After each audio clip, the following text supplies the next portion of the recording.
I think we're good. Hey, good afternoon, everybody. Welcome to 1455's third annual Summerfest.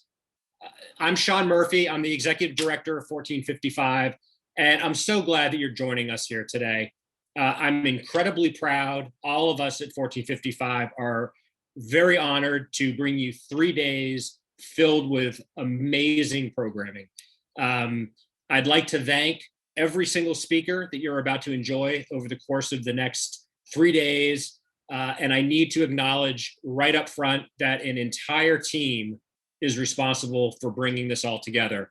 Anyone that knows me knows that there's no way I could pull this off anyway, but I want to remove any doubt and uncertainty that this is the result of an amazing amount of work and labor and dedication.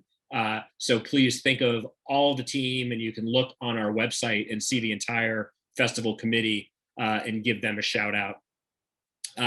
It's incredible to think how planning for a festival like this has become truly a year-round process. It's not something we gear up for with a few weeks left.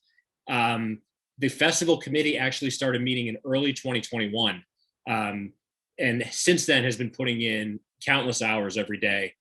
Without all this effort, none of this happens. So I'm grateful and humbled. And it is amazing to think that back in January, we weren't certain where we'd be as a society.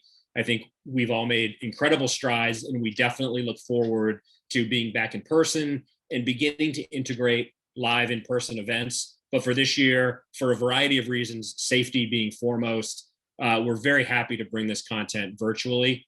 And it does enable us to be incredibly inclusive and really reach a global audience.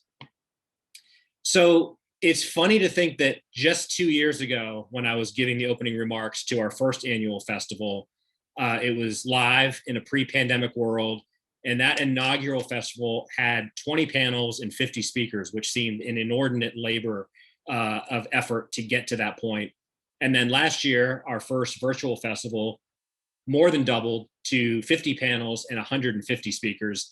This year, we have 76 panels and 200 speakers. I want to clearly state that growth for the sake of getting bigger and better is seldom a wise business move. 1455 did and does have no explicit goals of getting bigger and better. It's just happened organically. And the way I like to put it, you can't stop a tsunami. So our growth is a reflection of our street cred. We've established over 3 years over 100 free programs that we make available, and of course, 2 previous festivals that have all been freely available to the public.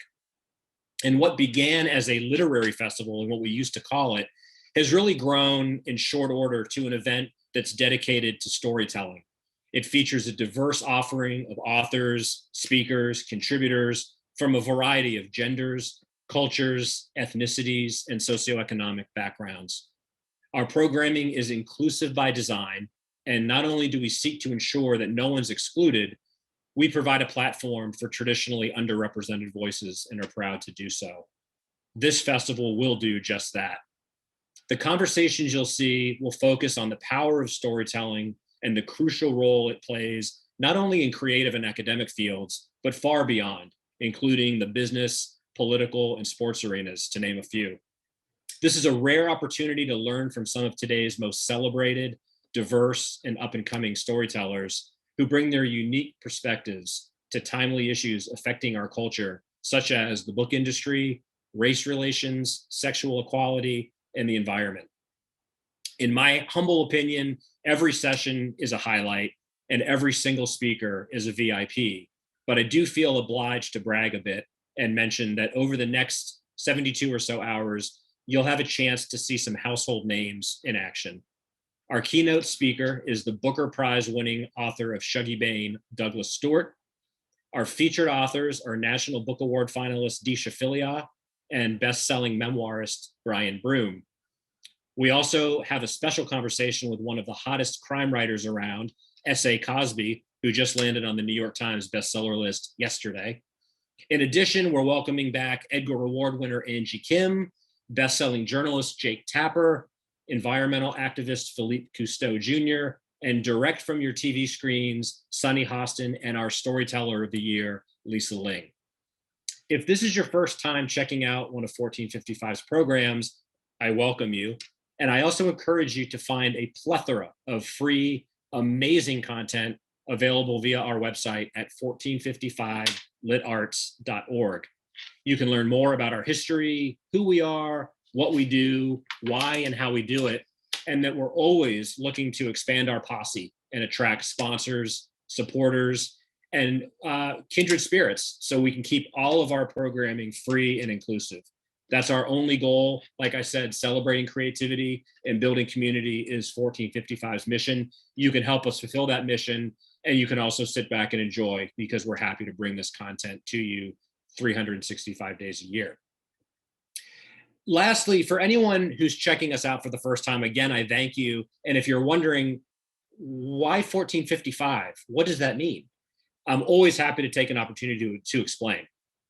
1455 is the year that Gutenberg's printing press began printing product at a massive scale. And to my mind, it represents the paradigm shift where seemingly overnight, the creation and distribution of content was taken out of the control of elites. Content was democratized, and this arguably is the most important cultural development of the 20th century.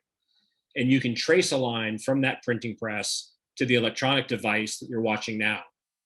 The impulse to tell stories is what we share, and that cuts across economic, racial, sexual, and geographic boundaries. This festival is meant to be a celebration of storytelling, and it means the world to us that you're part of it.